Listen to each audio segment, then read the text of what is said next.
Thank you very much, guys, for coming on. It's been a long time coming. This one, Yeah, our pleasure. there's always a time issue. So And now we don't have that. I know exactly. That's why I'm able to bang out 3 podcasts a day now. It's brilliant. Yeah. So why don't you guys just take the floor for maybe 5 or 6 minutes and just tell us who you are, what you're all about, and a bit about your background. I'll let you do that. You let me give do the that. short version. I'll be here all bloody day. Yeah, Brian talks more than I do. So we are Brian and Janice Muldoon. Our company is called One Result. We do business and personal development coaching in a nutshell. Based in Northern Ireland. Based in Northern Ireland, but as you can tell, obviously, Chris, you know, from our funny accents, we came from Canada. So I was actually born in Belfast. My parents emigrated to Canada when I was really young, but I always used to spend lots of time coming back here because all the family was here. And then when Brian and I got married, he'd always wanted to come over, brought him over on a holiday, and he fell in love with it. So it was sort of one of those things that over the years we had talked about giving it a try. So in 2012, we decided to hell with it. Let's make the move. So so we've been here 8 years, just over 8 years. Time has flown in, but we absolutely love it. We were talking about that the other day, you know, just can't see being anywhere else now. We just absolutely love it. Yeah. What is it I about? remember when we would come over and we'd get a couple of days in London on the way back to Canada. And then, you know, now that we've been living here and you go to London and, you know, London's great, but, you know, there's nothing like coming in, you know, you're seeing Groomsport, Donaghadee and all that. And you're coming in, there's Hollywood and you land and you just, you know, we feels like home, you know? Like home. Well, I was actually in London last week for work, not against my wishes, but it was something we had contracted to do from December, January time. Yeah. And the place was like an app. We stayed in King's Cross. It was against my wishes. I advised the person that we shouldn't be doing this. We don't have the resources or the manpower to do this properly. But get to London, the place was an absolute ghost town. But it's far stricter here for social distancing in terms of shops than it was in London. People were just kind of, especially in the sort of like suburban areas. We were in Twickenham, and it was just nobody really cared. Really? No, we have a neighbor here and he splits his time. He works over in London. So he's obviously back home now until things start up again. But he said the same thing. He goes like, you're walking around like there's, other than the fact that there's less people out, the people that are out, it's like nothing's going on. Yeah. Which, I mean, you see on the TV about, you know, the people out in the parks and stuff. Yeah, it's crazy. And like we struggled to get a hotel on the way back because we needed it was a 2-day trip. We couldn't get a hotel. I got a call like 15 minutes before we were due to arrive at one. And the person phoned me back because I booked it on booking.com. And the hotel phoned me and goes, we can't take your booking. It was in the middle of the night. We've been working like 12 or 14 hours. And I was like, guys, we may have to sleep in the van here. But luckily enough, I was able to get another one. Oh, thank goodness. I never even thought about that because they're all closed, aren't they? Yeah. Brian, I have to ask you, the hair on your Instagram the other day. Oh, God. That was fantastic. That's what made me really want to speak to you guys. The hair. The hair was brilliant. The shaggy dog. Well, Brian used to be in a rock band. No way. Did you know that? Yeah, so that's hence the hair. Yeah. I'll send you some better pictures, Chris. If you thought that was good, just wait. You owe me.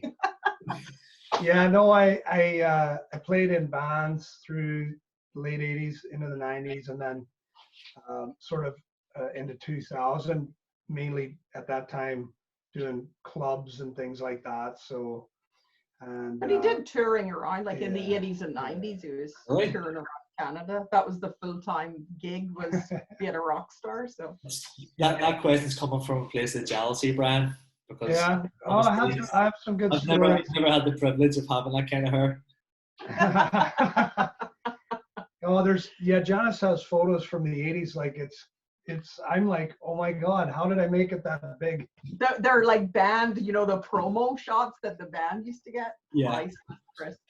Jesus, I can't wait to see them. I will send you one, I promise. So you guys owned a business out in Canada. How did that start, and how did you end up growing that? And Well, we ended up actually, Brian and I have owned a few different businesses. So when we first got together, very shortly after Brian and I got together, I went on my own and opened a hair salon. I was a hairdresser, again, hence the hair.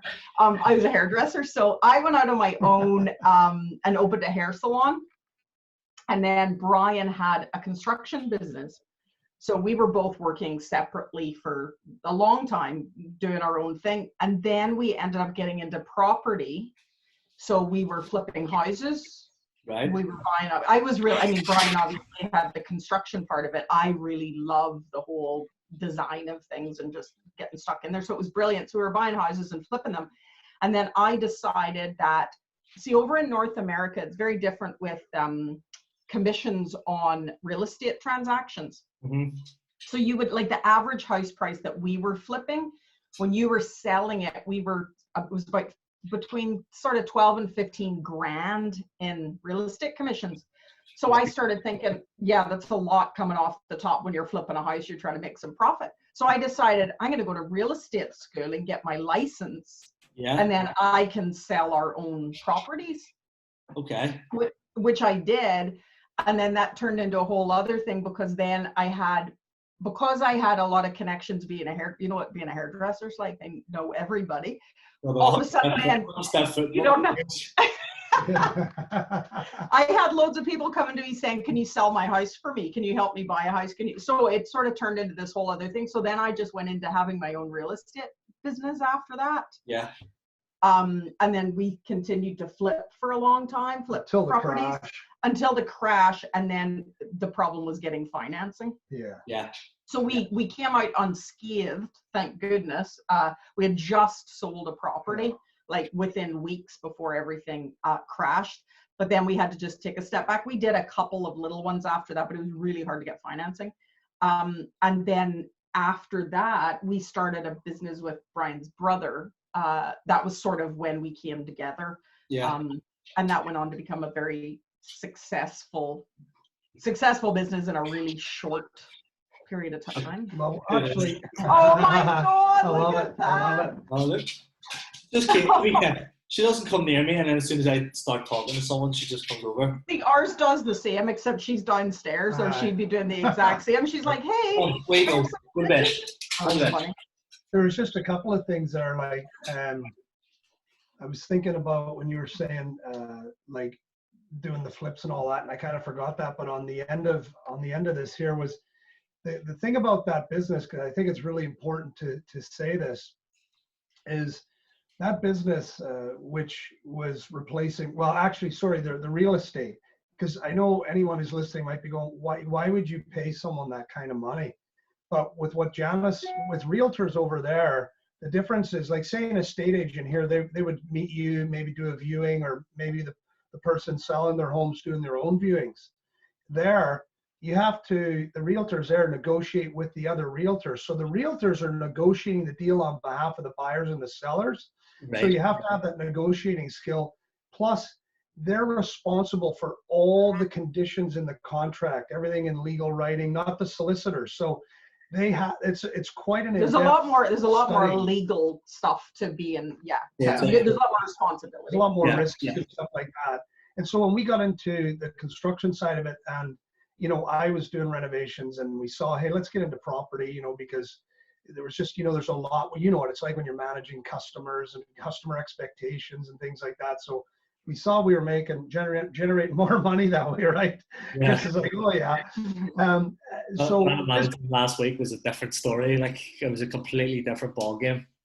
But yeah. Well, no, but in this business, we were able to grow it to over $6 million in less than 2 years. Oh. And of course, we were proud of that. It was amazing that we could do that.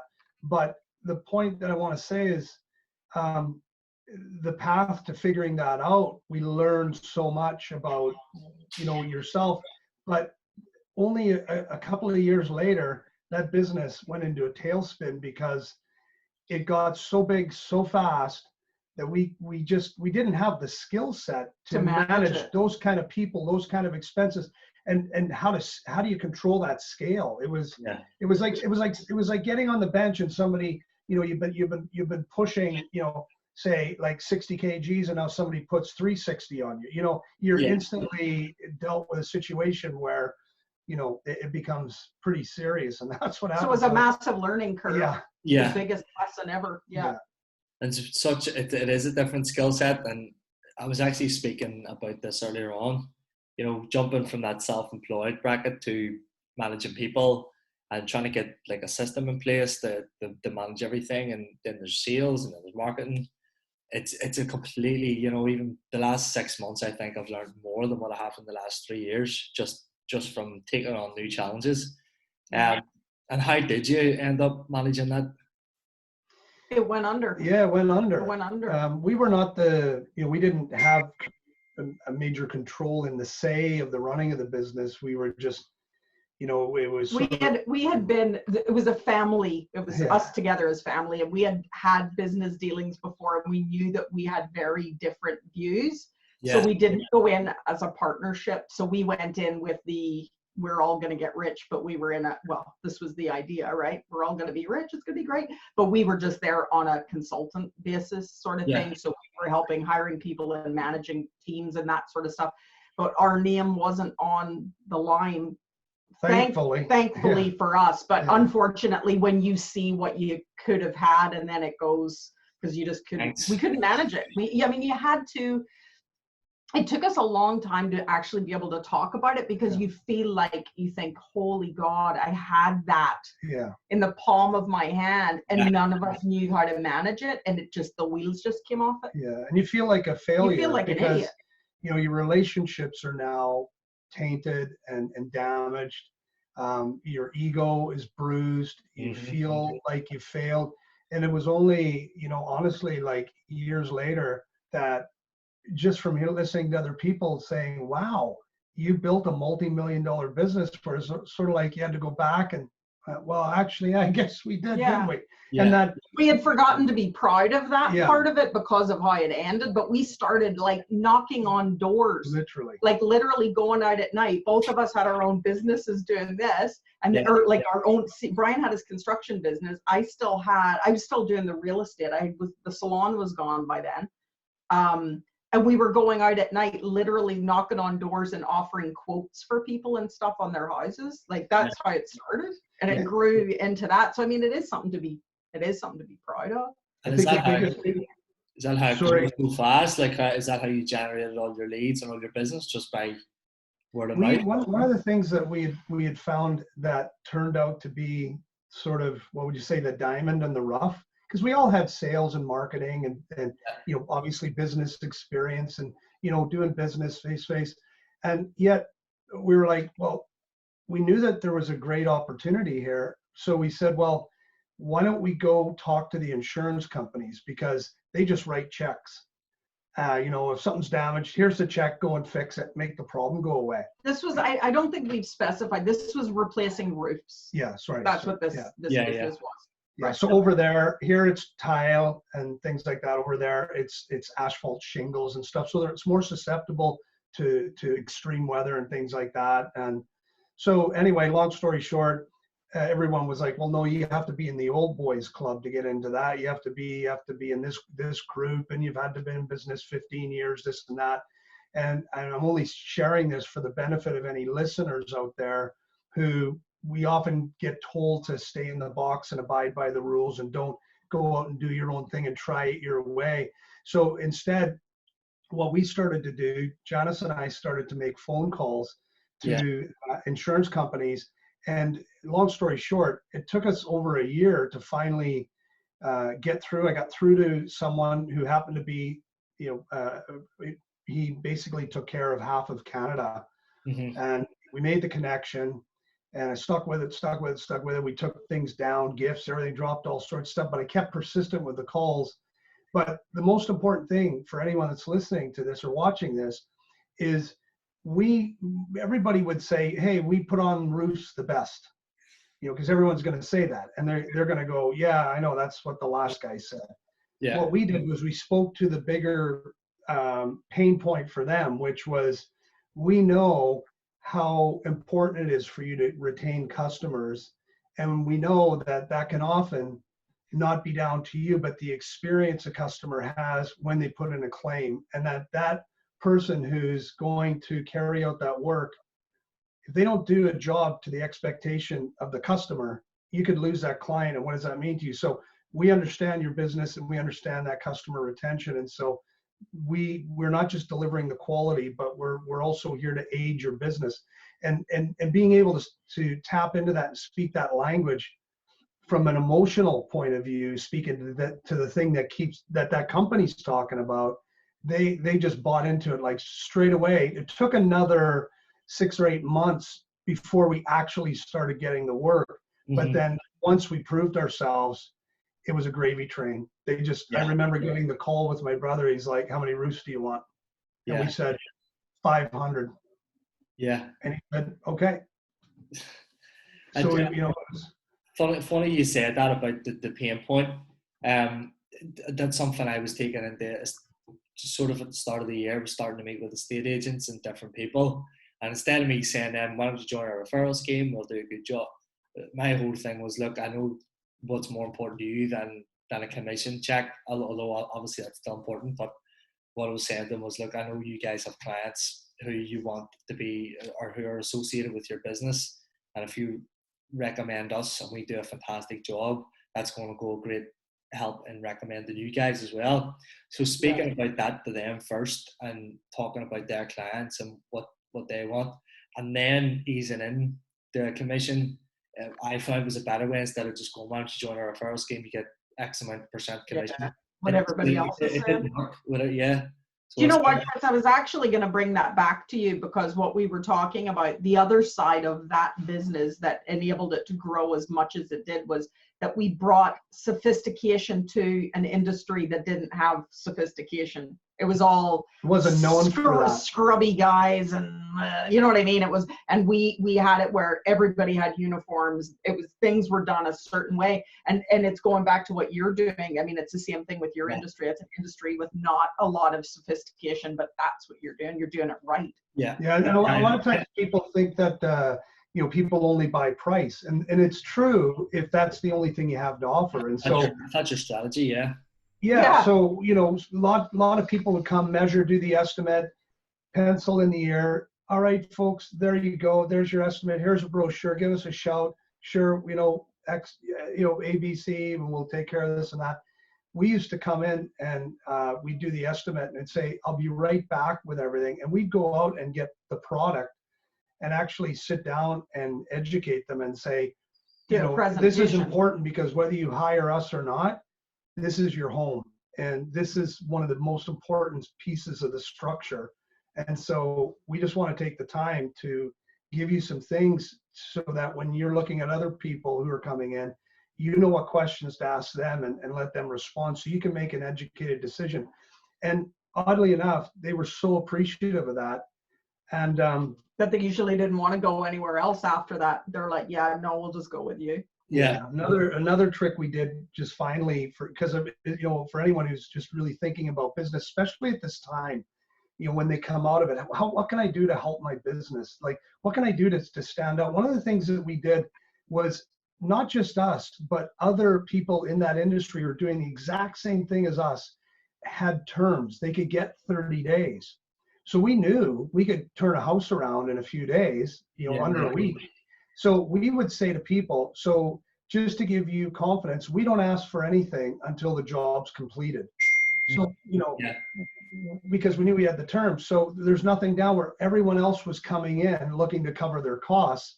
Yeah. But, you know, we knew that if the customer wasn't happy, we'd make it right. And like 9.8 times out of 10, there was never a problem. They paid. There was only the ones that were trying to, you know, maybe get their arm in a wee bit, but then, you know, we take them around, and usually the wife or somebody would go, just pay them, you know, they did a good job and stuff. But if there was a problem, I'll do that. Yeah, and so that we just took that thing there that was available to everyone, and we leveraged it to our advantage to create a perception value that, hey, you're in good hands. We're not asking for any money. Let us do the work for you. We'll give you the results in advance. Yeah, yeah. And actually, just on that point, just recently there, I was having a look at my own terms and conditions and things like that. And I found that just before Christmas, a lot of people were sort of questioning the deposit and cancellation scheme and all that sort of stuff. And I decided to take that out at the start of this year, and that's went with great results just for selling. I'll say, look, we take a deposit off you just to secure the booking and to put us in the contract, but it's fully refundable. Or if for whatever reason, you know, if a solicitor changes your date or whatever, we will move that booking for you free of charge. And that's just to give them a bit of confidence that they're not losing any money. The last thing people want to do, especially when they're, you know, paying for a big job, is to lose money in an already expensive and stressful process. So that's went down really well. And great. But there's a lot of things in the terms and conditions that I wasn't really happy with. So I changed a few things, but it's more because people were starting to question me about it, and I didn't really have much of an answer. I was like, well, if you lose the money, you lose the money. But then once I changed things, I was like, no, I want to make this a better experience for them. But at the same time, obviously, guiding them through the whole process of what happens on the day and beforehand was a big thing. And even a follow-up call after a quote. A lot of people I knew weren't doing follow-up calls. You know, for speaking to somebody a few days ago, and they had a couple of painters out just to give them a few different quotes, and they were all quite similar in price, you know, but the guys were just coming in kind of going, that's going to cost about this amount, and then just away they went. And not one person done a follow-up call. So I was like, we got our new system, started putting up follow-up calls for every single quote, and you actually get more on the follow-up than you do initially. That's our favorite saying, the fortune's in the follow-up. Yeah, people really appreciate that, because one person might think, oh, I'm not going to be bothering people with like that because I'd be looking desperate. Yet someone else might say, no, it's an opportunity to find out if they have any questions. And then for the customer, they go, you know, as you said, this is the only person that followed up. You're the conscientious one. The other ones are like, yeah, whatever. Yeah. One thing that I learned as well was when I was phoning people, I was saying, hi, is this Janice Muldoon? And then all of a sudden you get this really nervous, who's calling on the phone? I introduce myself before asking, so they know who it is, but then they're a lot more receptive. Yeah. They're not like, why? So, who are you? Yeah, because I don't know, if you get a random call on your phone, if it's maybe from a mobile you don't know, or a number you don't know, and they're like, is this Chris Magee? And I'm like, Jesus Christ, somebody's looking something for me. Somebody's trying to sell me something. Exactly. Yeah, exactly. So just little things like that we've been trying and tweaking that have really, really worked. That's great. Brilliant. Really, really good. Yeah. So Northern Ireland, what has made it home now? Apart from heritage. You know what's really funny? I said this to Brian the other day, and this is no word of a lie. No, I'm not putting down Canada. I do love Canada. My dad's still there. Brian's daughter, the grandkids are there. We go back, his brother and his brother's fiance and sisters, and we love going back. We love visiting, and there's a lot of wonderful things about it. Mm-hmm. But one of the things that we didn't have there was any sort of sense of community. Okay. People don't speak like they do here.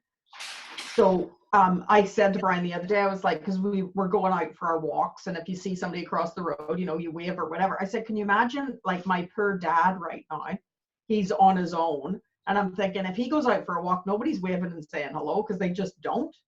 They're very like, if you're on a good day, you're walking towards somebody and they'll drop their head so they don't have to say hello to you.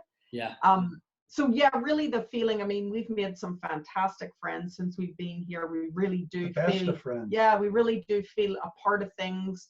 We love being by the sea. Yeah. We do our sea swimming and just love all that crack. And yeah, I think for me it was, you know, truly being Canadian and coming over here, even though, you know, there's the ancestral connection and all that. It was knowing that, and then all of a sudden it was like you're one of us. It was like, you know, it was like when you're proper in.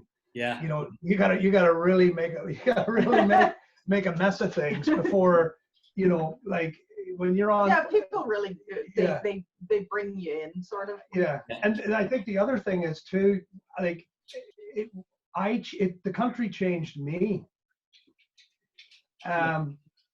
We came over with the idea of, hey, we could help some businesses. Everyone's been hit by it. We're going over there. We could go and consult and help businesses. We've been able to do that. But that was before it was starting to get popular in the UK. There was a big that was happening big in America, Canada already, but there was no such thing as that really here. Yeah, it took a little while, Chris. I'll be honest with you. Yeah. We ended up doing a lot of work over in England and stuff, because at first people were like, what is it you're doing? What? And I was like, oh shit. People haven't thought this through. Yeah, it's a country that's we're just years behind in terms of positive. Well, and that when we first came here, we were referred to, like, everybody go, the Canadians, and now it's Brian and Janice, because people know who we are. We've been here 8 years. We've built up a bit of a reputation. I think that was the thing I was going to say there was, like, I changed. Like, I know what the crack is now. You know what I mean? I know how to take the piss, and I know I get it. Yeah. I know how it works, and it's part of me now. Yeah. It always makes me laugh when I hear you two speak at an event, and then all of a sudden, you've got the Canadian accent, and then all of a sudden, Brian will say something like two, and it's like very, very Northern Irish, and it just makes you laugh. I know it's really, you know what, Chris, it's the weirdest thing, because I can hear it in my own head, and I'm just like, I can't control it, but I can hear it going on. Yeah. I remember, like, when we first started dating, and it was the first time I heard Janice call her, because in North America we would say mom, dad, and so she's like, oh, I'm just gonna give my mom a ring. So she's like, hiya, mommy, and I was like, mommy, what's that all about? Because when I'm in Canada, I have like the full-on Canadian accent. And he's like, what? There's this Ulster accent coming out, and it was hilarious. Well, if you want to go full Belfast, you can go moi. Yeah. Moi. Da. So how did the transition into coaching happen? Is it something that happened naturally, or was it something maybe you just thought, we're going to give this a full whack here? I think partly, I think because of the amount of business experience that we'd had, we would have people coming and sort of help, asking, hey, what about this, and how would you do about that, just because we've done a few different things and we've been in business. And then we decided that I don't even know exactly what the turning point was. For me, I recall we went when the company in Canada was making all this money. My brother and I, Janice, we were already making the move to Northern Ireland, and then my brother and I went to Business Mastery, Tony Robbins.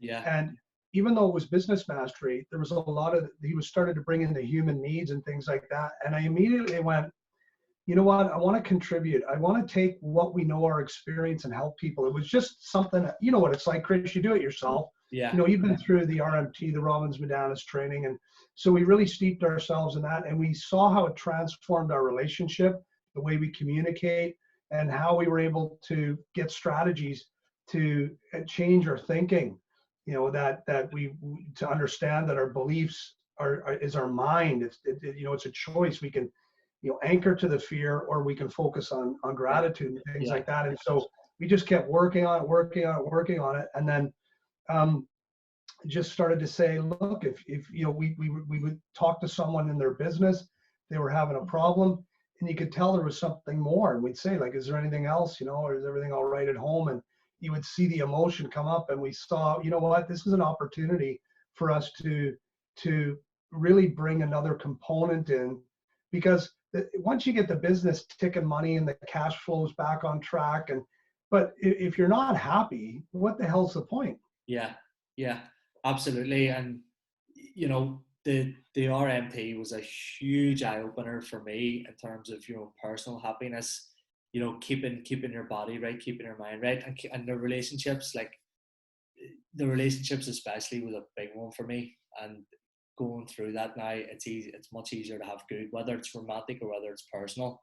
It's a much easier process now, but it's very difficult to implement that kind of thinking here still. I think people are so backwards, and there's a lot of ego and there's a lot of significance, Oh, definitely. negative significance, and it will come here eventually. But I was glad I went through that process, and you know what, it's something I want to go and watch it again and do the videos again, because some of the modules are unbelievably. Yeah, you should, Chris. You should. I know that the needs of the business had to come first, and yes, we do have to prioritize things, but the coaching that you were doing was brilliant, and the message that you're putting out there, especially being from Northern Ireland, born here, born and bred. I thought, like, this is fabulous. Yeah, I will go back to it for sure. It's something that I still love to do. I just love helping and contributing. We're trying to do market the two things at the same time. Every time I'm spreading myself way too thin. Every time I've got a little bit of success in one, got a few coaching clients. Yes. Falling the same way and the other way around. So well, we went through that. We went through that. The thing is, and not to say it was worse, but the one thing we didn't consider before we went to go build our dream life in Northern Ireland was we arrived and went, shit, we don't know anybody except family. Yeah. And the family, they're just out there grafting and stuff. We were trying to crack into businesses. So it was. Sounds very naive, but I mean, it was a little bit tougher, I think, because of like what you said. That was in 2012. They're like, "You're business coaching, okay?" Yeah, we don't do that. You know what I mean? And then it's like, I always used to joke. I always used to joke about it, like, "Oh, here's the Americans to tell us what to do." Like that's what I felt like. I was like, "Oh God." But you know what? It's been amazing, and I really feel that because of the training that we're just talking about, the combined business experience, and then being able to bring that element into it, I think that's why we've been able to have really good success. And we've built, I can't even think of a client that we've worked with that we haven't actually become really close with, because it just builds such strong relationships. And do you have like a specific client that you look for, or do you turn people away because you think maybe they're not right for your coaching? I mean, I think we try to help people. I mean, sometimes people will come for business help, and it might be one or two things that need to be resolved. We help them with that, but then they actually want to keep the personal coaching going because they've had a breakthrough, they've had a transformation. And it's the first time they're like, if you had to talk to me a few years ago about coaching, I'd have laughed in your face. But actually, it's not only good for me. It's it's often the partner has a positive impact on the family, partner, right? They'll come into it. It's been great, but primarily we like to help businesses that are already making money. They already have a legitimate business that's turning over, because it's hard to help a fledgling business at that level, because often they're already on a really tight budget, and so it's hard for us to be able to be there over the time frame that you need to actually get that curve. And so we like to be able to sort of, what we say, sort of help a business take it to the next level if they're somewhere and they're kind of stuck and they don't really know where to go. And that could be online as well, so it's offline and online, like we've been talking about. What is the communication with the customer, the prospect, your sales team to the prospect who's going out and representing your organization. But then online, what are you doing online? Oh, well, we invested $5,000 in a website. It's not doing anything. Great. Let's have a look at it. Because there's probably something there you're missing a trick on. There's a lot of people, I think, I think that this is really going to open a lot of people's eyes to the fact that we're stuck in the house and we can't do business as usual. I think a lot of people that have just been closed off to it, it's going to open their eyes. But there's so many businesses out there that are missing opportunities to go online or to use the internet to propel their business. And they don't know how to do it. They're like, well, I've got a website. I don't understand. Like, what are you supposed to do? Our name and address are on there. We've got to get in touch form. But that's a whole other conversation. There's a massive opportunity there. Yeah, honestly, a year ago, if you had spoke to me about online marketing, or if someone had said call to action, I wouldn't even know what that is. But there is a certain structure and a design that has something that I'm doing on my website at the minute, just trying out different content and trying to make it appealing and as easy as possible for people to navigate as well. Yes. But, just utilizing what we have, social media, A lot of people just have it, but they're not using it. And Yeah, exactly. It's just, also advertising too.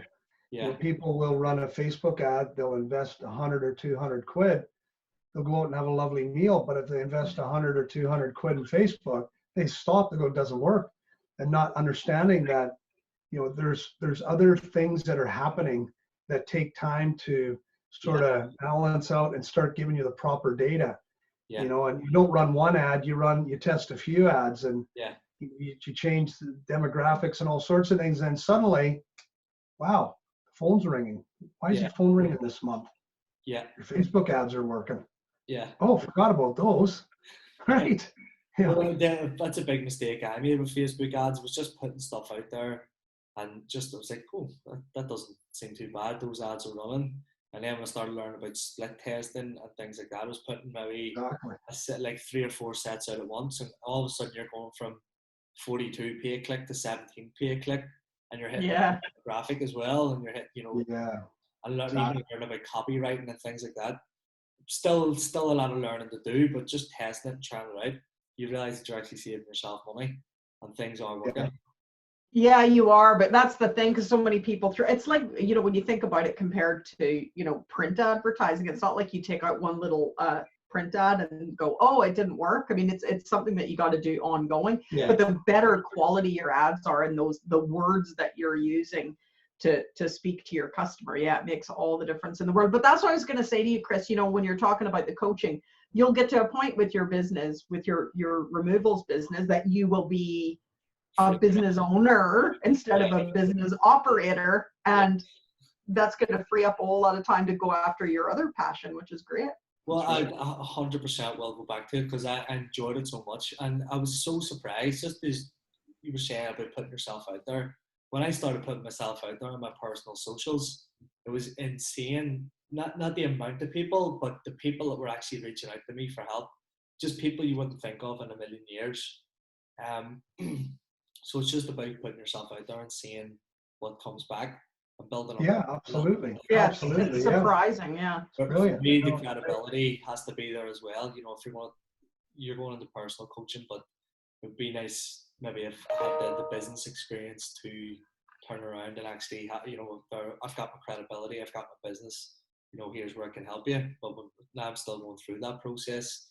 It's still a work in progress for me, and there's a lot of learning being done, which is fantastic. And we're in it.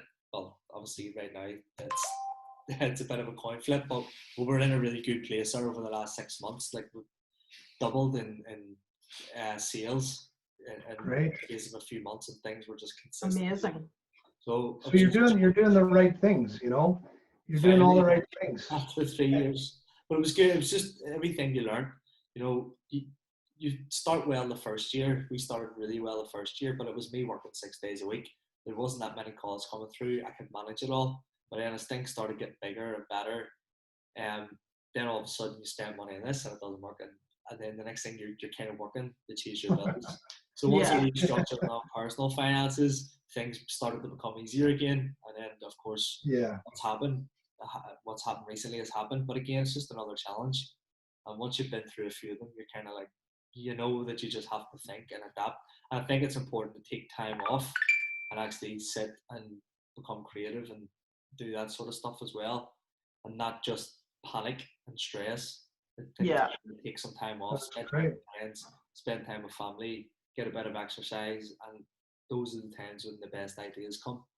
You're right, 100%. Like, just hearing that from you, it just shows that you have to train, stay fit, stay healthy, but the more lessons you learn, the more tactical you become, and you start to read the plays differently, and so oh, actually we're going to go this way.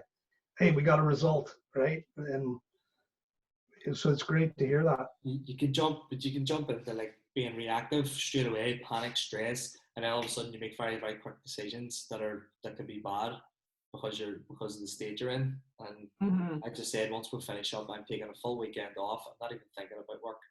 And then I'll come back on Monday and I'll start thinking about things again. And that's probably been the best decision, just to take those few days off, because that week leading up to when we closed we had a lot of things to finish, and we had half the staff.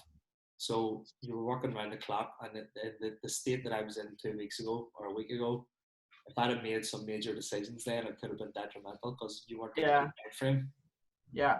Yeah, well, it's really smart that you recognize that, because you're absolutely right. You need to be like, okay, hang on a second here. I need to step back and think this through. So that's brilliant. Good for you. Happy days. So we'll finish off. There's 15% of people who listen to the end of a podcast. So what do you guys want to say to the 15% of people that have access to it? Apparently that's a statistic. It's not time to retreat or freeze. It's time to advance. And so if you're wondering, well, that sounds good, Brian, but how the hell do you do that when it feels like the only thing I can do is wait and see what happens? Look, the bottom line is, the government's doing what they can, but it's not their responsibility to take care of us. We have to take care of ourselves. And so the way that you can start to do that is be resourceful, start to think beyond the things that you're thinking about now. And, for example, if you have a business and you're going like, well, what am I supposed to do? The doors are closed. Get your files out and call your customers like you're doing, following things up. And how are you doing? You're all right. Listen, I just want to take a second to call and say thank you. We never get time to stop in our busy lives to say thank you for the business. Just wanted to make a courtesy call. If there's anything in the future, we do have some great offers that we're putting together. If it's something you'd like to hear about, let me know. And I'll get some information to you over. Does that sound good? That can generate business rate. That's being resourceful. That's just one example. I don't know what Janice has. Yeah, I would just say that in the situation that we're in right now, what we were talking about at the beginning of the show, there's the people that are just going to go, oh God, this is terrible and I can't work. I mean, it is terrible. I'm not downplaying it. It's a very serious situation. But there's so many things right now we can't control. We can't control how long this is going to go on for. We can't control so many things.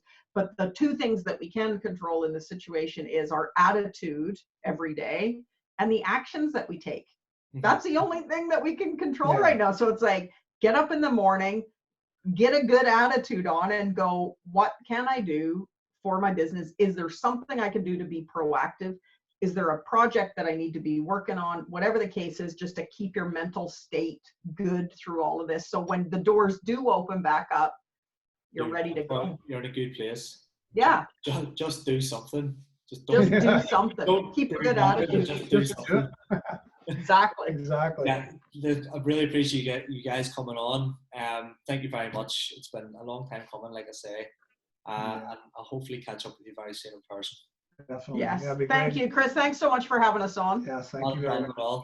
See you soon. All the best. Take care. Stay safe, everybody.